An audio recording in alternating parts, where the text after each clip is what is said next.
Λοιπόν, καλημέρα σας. Άλλο ένα βίντεο θα κάνουμε σήμερα και θα δείξουμε Fiat Bravo του 2010, το Nuevo που λέμε. Το κεντρικό κλείδωμα δεν δουλεύει, αναμβοσβήνουν κανονικά τα αλάρμ όταν πατάς το κουμπί από το τλιχιστήριο για να κλειδώσει. Σβήνει κανονικά η πλαφονιέρα, λες και κλειδώνει. Το αυτοκίνητο φαίνεται λες και κλειδώνει, απλά δεν κλειδώνει. Ξεκλειδώνει κανονικά, απλά δεν κλειδώνει το αυτοκίνητο. Μου χρειάστηκε πολύ χρόνο να βρω τι φταίει. Έχω αλλάξει 2 κλειδαριές οδηγού, νόμιζα ότι είναι κλειδαριά. Έχω δοκιμάσει ένα γρήλο παραθύρο λόγω ότι έχει έναν εγκεφαλάκι και πολλές μάρκες περνάνε τη λειτουργία του κλειδώματος μέσα από αυτό το εγκεφαλάκι που έχει το γρήλο παραθύρο.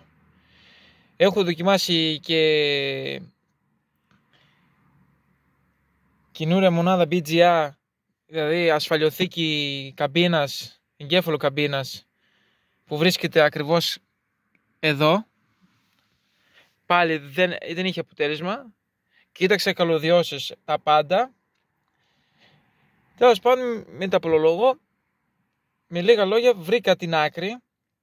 Γενικά δεν μπορώ να καταλάβω πώς κατασκευάζουν μερικές φορές τα αυτοκίνητα, αλλά ακριβώς κάτω από το οδηγού, το κάθισμα του οδηγού, κάτω από τη μουκέτα, βρίσκεται ένας ρελές, που θα σου δείξω εγώ σε λίγο πώς το βγάζουμε. Κανονικά πρέπει να βγει το κάθισμα για να σηκωθεί η μουκέτα και ακριβώς από κάτω βρίσκεται, αλλά θα σας δείξω εγώ σε σύντομο χρόνο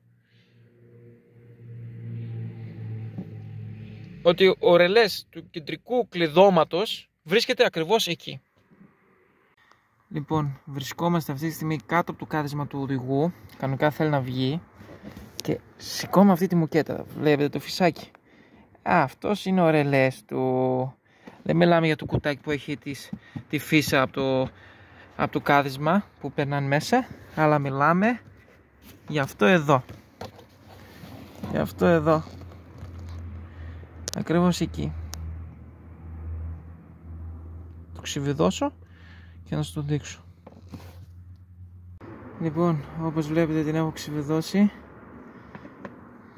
Καλό είναι να βγάλετε το κάθισμα, γιατί δεν σου δίνει χέρι. Είναι αυτή η πλαστική δεκαρούλα βίδα και είναι αυτός εδώ ο ρελές.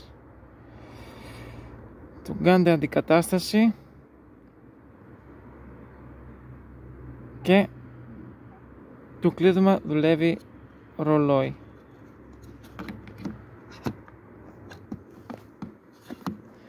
Εύχομαι να σας βοήθησα, αν και πιστεύω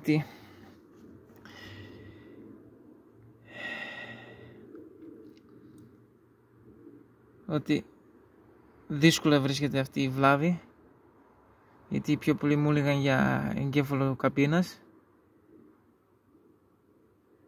αλλά ευελπιστώ να σας βοήθησα.